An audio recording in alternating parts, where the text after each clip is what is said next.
అభయహస్తం దరఖాస్తు పత్రాల విడుదల గ్రామ సభల ద్వారా లబ్ధిదారుల ఎంపిక అన్ని గ్యారెంటీలను అమలు చేస్తామన్న రేవంత్. అన్నా రాంబాబు సంచలన నిర్ణయం ఎన్నికల బరి నుంచి తప్పుకున్న గిద్దలూరు ఎమ్మెల్యే అనారోగ్యమే కారణమని ప్రకటన. సీఎం ఎక్కడ ఆదేశిస్తే అక్కడ పోటీ చేస్తా, సేవలు చాలంటే పార్టీ కోసం పనిచేస్తా, జగన్ అందరికీ న్యాయం చేస్తారన్న వనిత.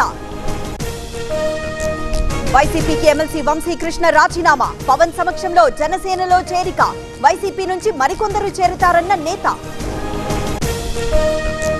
రీజనల్ కోఆర్డినేటర్లతో జగన్ వరుస భేటీలు, అభ్యర్థుల ఎంపికపై కొనసాగుతున్న కసరత్తు, ఉత్తరాంధ్రపై ఫోకస్ పెట్టిన హైకమాండ్. చంటిబాబు అనుచరుల రాజీనామాలు, టీడీపీలో చేరుతున్నట్లు ప్రకటన, తోటకు సపోర్ట్ చేయలేమని స్టేట్మెంట్.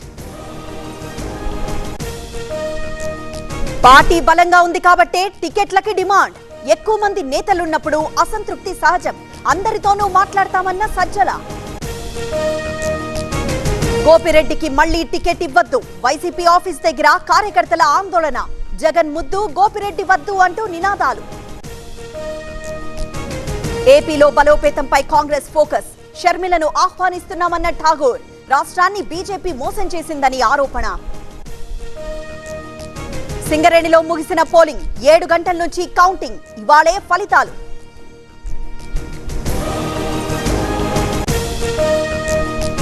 ఏపీలో అంగన్వాడీల ఆందోళన, మంత్రులు ఎమ్మెల్యేల ఇళ్ల ముట్టడి, తమ సమస్యలను పరిష్కరించాలని డిమాండ్. మళ్లీ ఫ్యాక్షన్ మొదలు పెడతా, ప్రత్యర్థులను వదిలే ప్రసక్తే లేదు, ఎమ్మెల్యే పెద్దారెడ్డి సంచలన వ్యాఖ్యలు. వర్గీకరణపై కాంగ్రెస్ కి చిత్తశుద్ధి లేదు, మోదీతో సీఎం చర్చించలేదన్న మందకృష్ణ, అఖిలపక్షాన్ని తీసుకువెళ్దామని ప్రతిపాదన. రావాల్సిన నిధుల కోసం పోరాడాం, మోదీని కలిసి వినతి పత్రాలిచ్చాం, భట్టి వ్యాఖ్యలను ఖండించిన బీఆర్ఎస్ నేతలు. ఓటమి చిన్న స్పీడ్ బ్రేకర్ మాత్రమే, మెదక్ ఎంపీ సీటును ఖచ్చితంగా గెలుస్తాం, క్యాడర్ అధైర్యపడవద్దన్న హరీష్ రావు. రేపటి నుంచి కుప్పంలో చంద్రబాబు పర్యటన, 3 రోజుల పాటు టూర్, 4 మండలాల్లో బహిరంగ సభలకి ఏర్పాట్లు.